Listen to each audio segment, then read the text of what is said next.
afternoon, everybody. Good afternoon. Everybody, Good evening, ladies and gentlemen. Excellency the President and his delegation.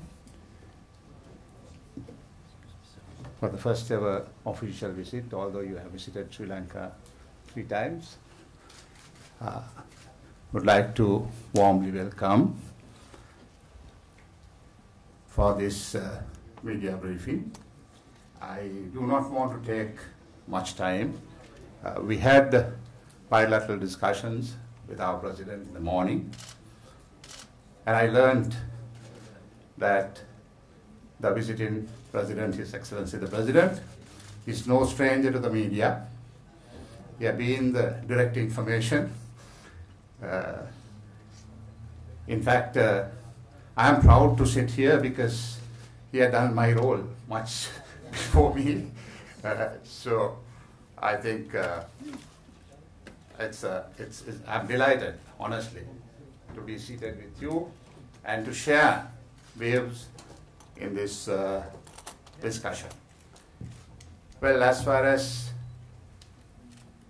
Sri Lanka is concerned, once again I must say we are honored to see a lustrous leader from our region visiting us in a absolutely a friendly manner,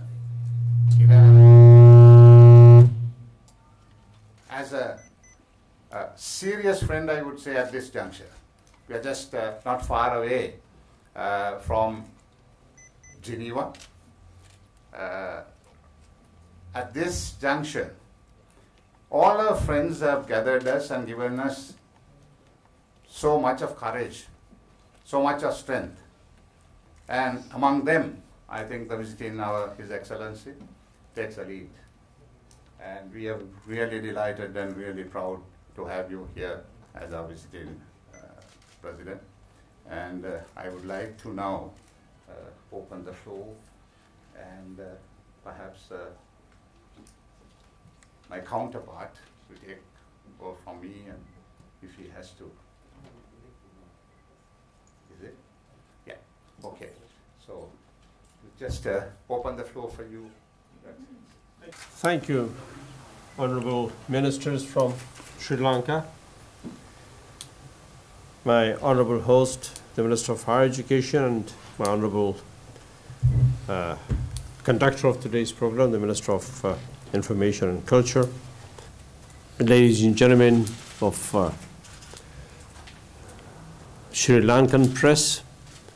I'm sure you have other associates from the rest of the world with you today.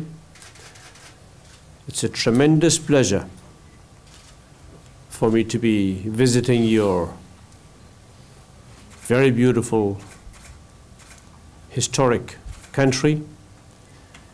As the Honorable Minister said, this is my 3rd visit.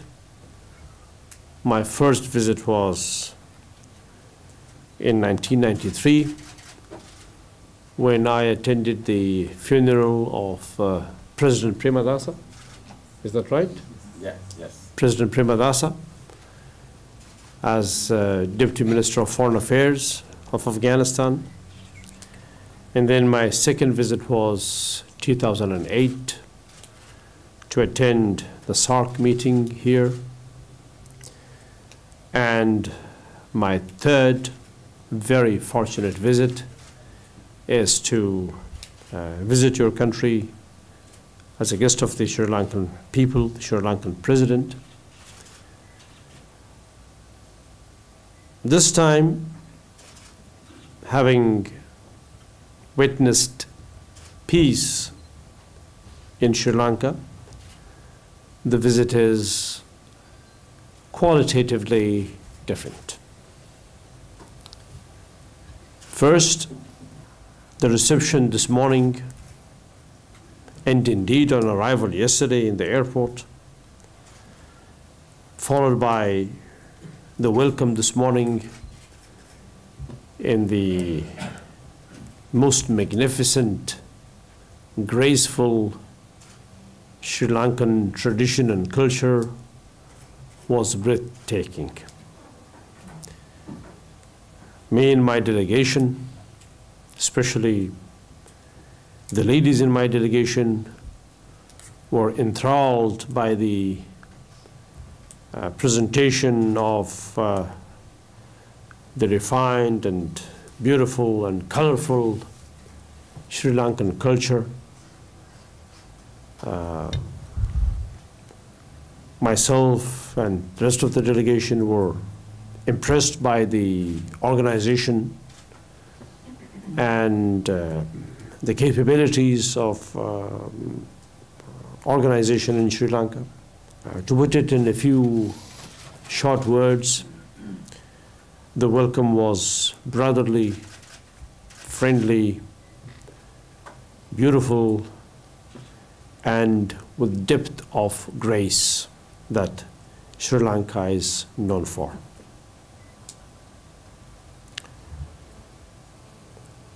We had in-depth talks, both one-on-one with President Rajapaksa, who I consider a friend, a brother who's been, from our first meeting, attentive to the issues of the region and Afghanistan, and who desired, when I first met with him, peace and stability in Afghanistan, who told me that peace will bring all the goods that you need. And indeed, I saw that he has proven that, President Rajapaksa. When I came in 1993, it took us a long time to travel from the airport to the city. And in 2008, we were taken in a helicopter from the airport to this part of the city. My delegation then, 2008, was brought by cars on the road. It took them an hour and a half.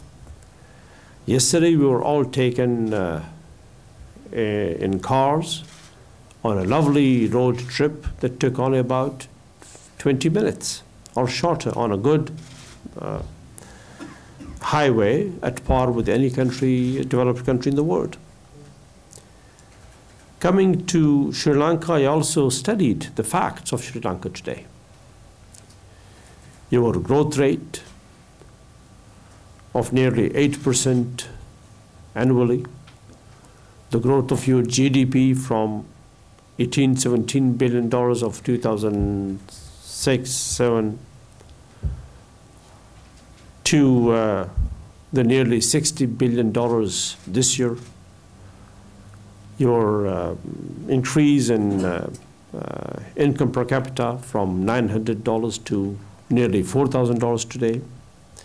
Your exceptionally good health services, your higher education, your very good quality and available primary education. I congratulate the Sri Lankan people on the progress. We have been trying the same in Afghanistan with tremendous efforts and with much help from the international community. You have done it on your own. We try to do it with the help of the international community. The difference is that you witnessed peace, and peace is the greatest dividend to society and the greatest promoter of progress, which is what we have witnessed here in Afghanistan. We don't yet have complete peace. We still are prone to violence and attacks. Therefore, this has been a visit that is an eye-opener to us. And I asked President Rajapaksa on how Sri Lanka may be able to provide assistance to Afghanistan in accepting our students for scholarships here on Afghan government resources in medical science, in engineering, and in training, in exchanges in security training as well, and also in capacity building in your education institutions and in your institutes where you train skills. We are two countries in this region, in South Asia, We have a lot of similarities. We are all, the countries in this region are multi-ethnic, multicultural, and historic societies. So there's a lot between the two of us that can take place. Sri Lanka is a great gem exporting country, so is Afghanistan. I was reading yesterday that out of the 200 gemstones available in the world, you produce 70 types of it. Well, that's a lot. I don't know in Afghanistan how many types we produce, but we produce a lot too. You're finer in cutting stones and gems, and especially emeralds, diamonds. We are good in emeralds in Afghanistan. So all of that is there between us to exchange. But the most important message that I'll be taking back to Afghanistan is that peace is an imperative for progress and for well-being. You fortunately have it. I wish the people of Sri Lanka well-being and further progress. And I also wish Afghanistan will see complete peace so we can also have quick, fast, steady steps towards progress as you have done here. And I'm glad to be in your country. We will have an election in Afghanistan in less than a month's time, where we'll be electing a new president and a new provincial councils. I can tell you with confidence that as soon as a new president comes to Afghanistan, I will have the freedom to visit Sri Lanka as a citizen and a tourist, and I will enjoy it very much with my children, my family, and my wife, and we will go to many places, including Kandy, where we see tree plantations and enjoy cups of tea there. Thank you very much. Thank you, ladies and gentlemen. Any questions, ladies and gentlemen? Missile attack, NATO missile attack today in your country. It seems that there is no letting up of the aggression against Afghanistan on the part of certain world powers. What is your comment? We are investigating the nature of this attack on Afghan troops, where unfortunately 5 or 4 soldiers lost their lives. This attack NATO has admitted to and has said that they did it mistakenly. We will investigate the issue and then speak about it. But it's a sad event. We have lost 5 or 4 soldiers to apparently a mistaken NATO attack. I spoke with the Minister of Defense early in the afternoon today, and also with the first Vice President of the country. They are looking into the issue, and we will find out the facts. Mr. President, now, despite all the achievements you listed, why do you think Sri Lanka is being pilloried at the UNHRC? The issue of human rights is one for all of us to be attentive to in our countries. It's an important issue. Afghanistan is very keen to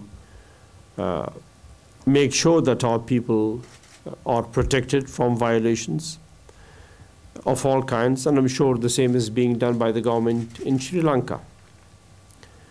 Now, as I said in my remarks, peace will bring you guarantees of a good life and also of the rights of people. War will bring all the avenues that lead to violations of rights. That's what happened in Afghanistan. When we had wars, we had violation of rights. The more we have peace, the more we have stability, the more security and the more protection of human rights in Afghanistan. So from the perspective of Afghanistan and from the experience of Afghanistan, it is extremely important that we attend to the rights of our citizens in South Asia in the best possible manner, and also to make sure that instability and conflict is not there. Sri Lanka is now a peaceful country, and as it progresses, as it makes more inroads into stability and into more progress, the suffering of the Sri Lankan people will not only end, but will be a happier and better living society. The same is what we are doing in Afghanistan. We have daily occurrences of violations of the rights of our people, mainly because of conflict and the consequences of conflict. Well, I have things to say about, at times, about the attitude of the West with regard to countries like ours. But since I've spoken a lot about the West, their attitude today, I will not do that. Mr. President, how do you see the BSA bilateral security agreement, which the US has been asking to sign? And then second question is, how do you see the peace process with Taliban? You have been seeking to foster peace, agreement with Taliban. How do you see that? Exactly, it brings us back to the first question of human rights. The reason I have put a condition on the BSA, that is the launch of the peace process first, and then the signing of the BSA is because in return for bases for the United States of America, or in return for the signing of the security agreement with America, the Afghan people must see peace.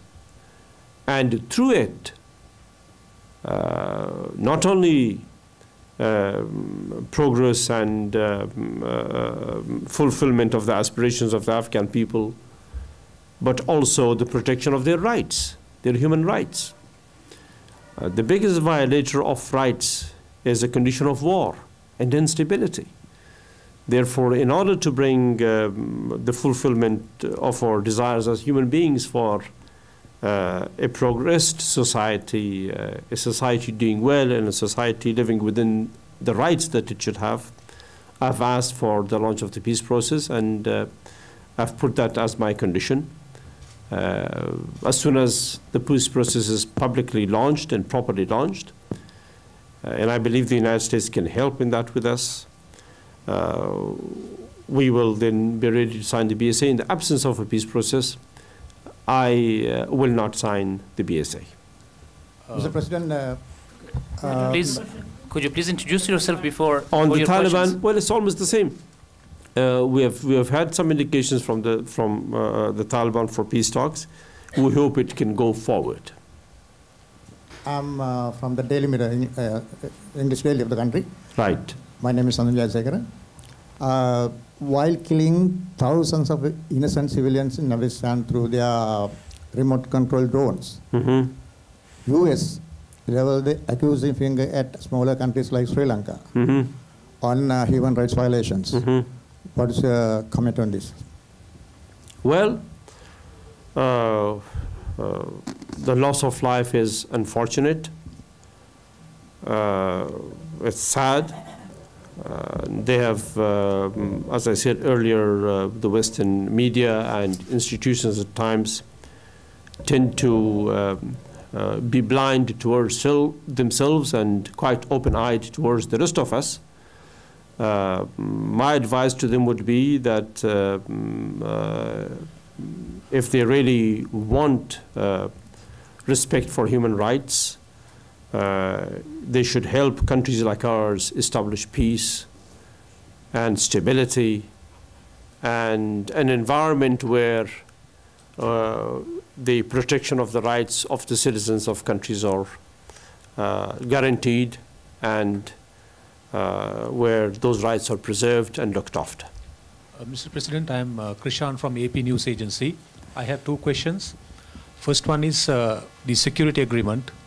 Have you been told by the US as to what you would lose if you refuse to sign the agreement in terms of finances and military aid? My second question is on the election. The latest report is that your brother has withdrawn, and we would like to know your reaction and what you think on that. Mm-hmm. I believe I'm going to answer you in the same manner as I did before. Peace is the most important demand that any society can have. We in Afghanistan have the same demand. Would you have a society that will tell you that they want money but no peace? Will the money that you get be of use to you if you have no peace? Or an environment where you can use that money for the good of your people? Therefore, we welcome assistance from the rest of the world, especially from the United States and the West. But that assistance must come to a peaceful society, to a society that can use it for the betterment of the society and of its people. So we welcome their assistance, but the first demand, the immediate demand of the Afghan people is for peace and for return of complete peace and stability to Afghanistan. On the elections and on the news that my brother is intending to withdraw from being a candidate for the presidential elections is a good thing. I have encouraged him to withdraw. Now it's up to him to decide to withdraw in favor of any other candidate or just withdraw. I think his withdrawal from being a candidate for the presidency will help smoothen the way for an election in which there will not be the possibility of much interference from abroad or allegations from abroad. You remember the 2009 elections, where there was a lot of interference from outside, and the reason I've been asking my brother to withdraw is because we want to make sure that that excuse is no longer there for outside forces to interfere in Afghan elections. Mr. President, my name is Amin. I'm representing the Sunday Times newspaper. You have said war in Afghanistan is not fought with your country's interests in mind, and Afghans are dying in a war that is not theirs. Why did you take 12 years to realize this, which we in this part of the world knew all along? And the second question is, what will be the situation in Afghanistan after the US withdrawal at the end of this year? No, we realized this long time back.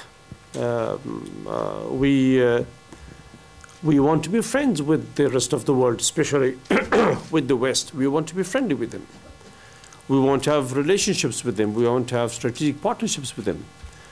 We have signed strategic partnership agreements with Germany, with France, with the United Kingdom, with Denmark, with Norway as well, I believe. With Italy and with India, with other countries as well. We also have a strategic partnership agreement with the United States. We want to engage in the closest possible manner with them. We want to have the best of relations with them. We also want to have closer security relations. The only thing that we are asking is that this relationship must bring peace to Afghanistan.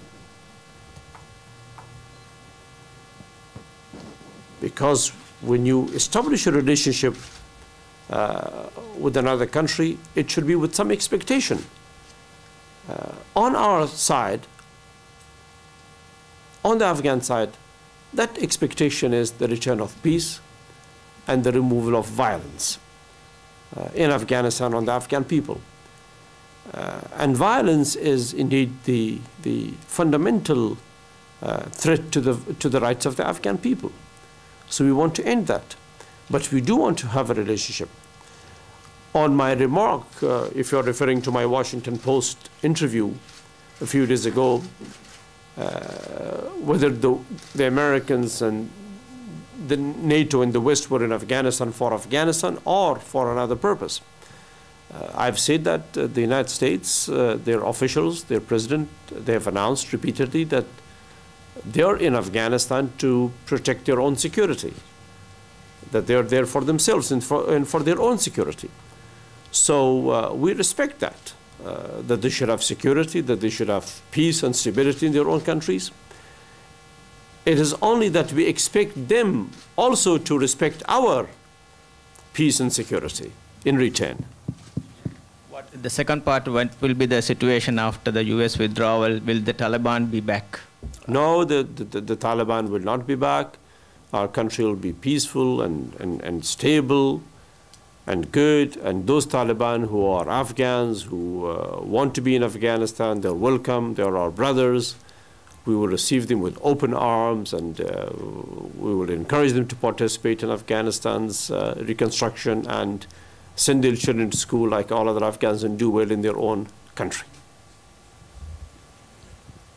In coming back to the election, Mr. President, there are accusations that you are interfering and you are trying to favor the former foreign minister's campaign. Yes. And also, do you see any role for yourself when you have left the office?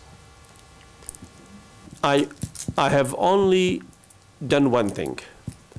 I have asked my brother not to be a candidate, and I am right about it. Other than that, the Afghan elections will go very smoothly. I have no favorites. There are a few candidates there. All of them I know and I respect. All of them I know and I respect, and I've met with all of them. And I personally very well know all of them. Quite a few of them have worked in my government with me. They've been there all along in my government, so I wish them very well. For me, the biggest achievement, the greatest legacy will be an election that produces a president for Afghanistan, an election that the Afghan people will see as free and fair and theirs. That will be my greatest legacy. Whoever is elected by the Afghan people will be my president as a citizen of Afghanistan. Mr. President, do you think you can bring peace to Pakistan without the help of the West? Now, the US and the West thinks otherwise. There will be no peace in Afghanistan without the help of the US, UK, and the West. Well, return of peace to Afghanistan is more a matter of the region, sir, than Afghanistan alone. Violence, radicalism, and terrorism has been a problem, a serious challenge to the lives and stability of our region for a long time now. Afghanistan suffered for quite some time at the hands of extremism and violence, and now, unfortunately, Pakistan is going through the same. There are daily events, unfortunately, of violence, occurrences of violence in Pakistan. It's for both our countries, Pakistan and Afghanistan, to join hands, and indeed region-wide, to bring relief to our people. The contribution from the West is important in this. Is also very relevant in our efforts. We want this contribution to be clear and visible, and we want the region to be stable, and that stability can only come if Pakistan and Afghanistan cooperate sincerely in eliminating extremism and the use of extremism. Mr. President, this is Sulochana from Ceylon Today newspaper. The next new president that is will be appointed very soon. What is the demand you will place on him? Is there anything that particularly that you couldn't achieve that you will pose to him? Well, I will brief the next president when he takes office, or even before he takes office, on my 12 years and what I tried and how I tried and where I succeeded, where I did not succeed, where there has been a mixed result. We will put the book before him to see in terms of capacity development of our bureaucracy, in terms of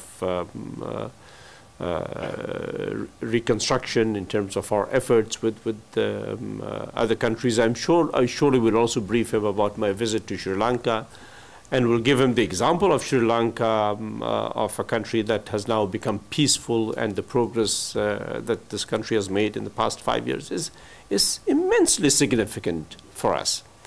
I have some facts here before me. I did not read them for you all of what Sri Lanka has achieved.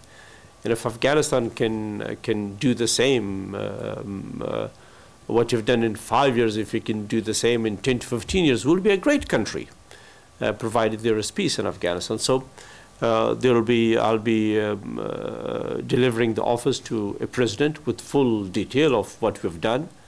And of course, I'll also have advice to him as to where we made mistake, how he should not make that mistake. I say he because there are no women in the race there. So we know the candidates are all male, so I say he.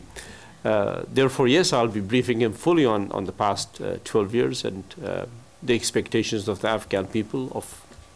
The people know where we have succeeded. They also know where we have failed. They also know where we failed because of external factors, or where we have difficulty because of internal factors. So our shortcomings are known to the people. President Karzai, I'm Nadeem Majid from News First TV. You spoke about Pakistan. In Pakistan at the moment, with ceasefire, even with the ceasefire being called, the Taliban are still carrying out attacks on Pakistani military installations and civilian targets as well. We had similar experiences in Sri Lanka as well with the LTTE, where during a ceasefire period, we had a lot of attacks that were happening. Given this background, do you think that it is possible that a peace process with that peace talks with the Taliban will work for Afghanistan, or is a military option the only option? No, I have never spoken of a military option. I'm seeking peace, and peace through talks. Pakistan is unfortunately suffering as much or even more than we are. It's good that they're talking to the Taliban. They must continue to persist and to insist on talks. There are, of course, we've now seen as soon as the talks start, there is an unfortunate incident of violence in Pakistan, which explains further the need for peace and peace talks.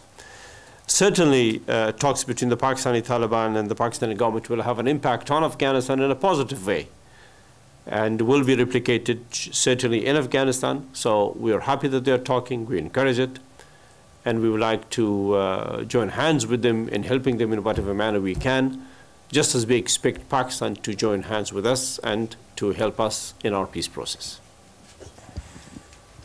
Mr. President, I'm Mario Gomez, representing civil society. Civil society, yes. Welcome. We have plenty of them in Afghanistan.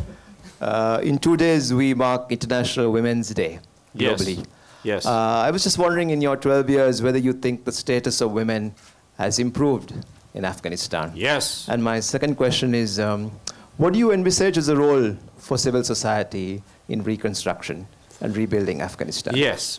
Yes. Well, women have done very well in Afghanistan in the past 12 years. Our constitution ordains women to have at least 27% of the parliamentary seats. They are a bit more than 27% in our parliament. In both houses of the parliament, we have a two-chamber parliament, a Senate and a House of Representatives, as you may call it. We have in our cabinet 3 ministers who are women, and 2 of them are here today, the Minister of Social Affairs and the Minister of Health. And you can see my deputy spokesperson is a young lady, and my deputy chief of staff. She's here. She's there. She's there. So they're doing very well. They are present in the banking sector, and in the media they're very, very strong in Afghanistan. Women have a great role in the media as well. So it's a good story in Afghanistan, and it will keep moving forward. Also, the role of civil society is important. Their contribution to society is extremely significant, and Afghanistan supports them exclusively as well as a civil society. Mr. President, what is the role you envisage for India in the post-withdrawal situation after the Americans go? Well, the Americans will not be gone completely. They will be staying in a limited form in Afghanistan if the BSA is signed, and all the candidates have said that they will sign it as soon as they are president. So there will be some limited role if the BSA is signed. India has been a tremendous friend of Afghanistan. India has helped Afghanistan very, very well. It has contributed significantly to Afghanistan. It has given us over $2 billion of assistance in the past 12 years. And India's contribution to Afghanistan will remain significant and strong, and something that the Afghan people appreciate very much. On the same line, I want to ask you a question. The role of India in Afghanistan, especially more than a dozen consulate offices being set up all over Afghanistan, it has caused some apprehensions in Pakistan. So how do you respond to, how do you allay Pakistan's fears about increasing role of India in Afghanistan? That is not true. India doesn't have a dozen consulates in Afghanistan. India has 4 consulates in Afghanistan. One in Kandahar, in Herat, in Jalalabad, in Mazar-e-Sharif. These are the 4 places. To repeat, Mazar-e-Sharif, Jalalabad, Kandahar, Herat. There are no other consulates of India in Afghanistan. 2 of the consulates in Kandahar and Jalalabad are old. They're almost 60 years old. They were there when India became independent and Pakistan was created. But the other 2 in Herat and Mazar-e-Sharif, they are also about by now 22 years old, I believe. They are also 22 years old. They were established in 1992 or 93 in the Indian Embassy in Kabul. These are the 5 locations. So there is that information is incorrect. Rather, it's more disinformation than information. There are no dozens of Indian consulates in Afghanistan. No. And India is viewed very well in Afghanistan as a good country, as a country that helps Afghanistan. Mr. President, yeah, Manjula Fernando from the Sunday Observer. Yes, ma'am. Coming back to Sri Lanka. Yes, ma'am. There is Sri Lanka is facing a negative resolution in the UN Human Rights Council. You talked about many achievements of Sri Lanka. Yes. But the West is moving the resolution saying that Sri Lanka has not done enough. Would you like to comment? Ma'am, we in Afghanistan speak from an Afghan perspective. The Afghan perspective is for peace and for stability. We believe that without peace, there cannot be a guarantee for the protection and respect of human rights. Therefore, peace will bring to Sri Lanka the betterment of human rights, as it has done in Afghanistan. There is a massive difference between the rights of the Afghan people today than in the days when there was total destruction and war. So we understand your predicament very, very much. We have suffered the same way as you have suffered. You are an educated society. You have, if I'm not mistaken, almost 99% literacy rate in this country. You have higher education available to your people. You have better institutions of learning and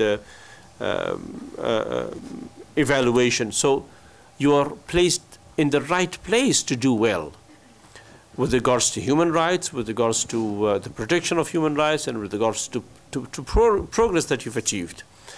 Now I'm trying to be very careful here with regard to my views on international organizations and how at times they behave. In Kabul, I would have been a lot more open in talking. So I'm using, you know, a very careful language here. But it's for us, our countries, to make sure that the rights of our citizens are respected and protected and promoted by all means. It's also for us to make sure that we are peaceful and remain peaceful. And I know, as a citizen of a war-torn country, that war is the biggest enemy of rights, and that peace is the greatest guarantor of rights. And that's what we should remain committed to. Thank you. Thank you, ladies and gentlemen. Yeah. Thank you, Excellency. I think you enlighten the media with, I think, many complex situations. And once again, we thank on behalf of our media, Sri Lankan media, for enlightening us in this manner. Thank you so much. Thank you, ladies and gentlemen. Thank you very much.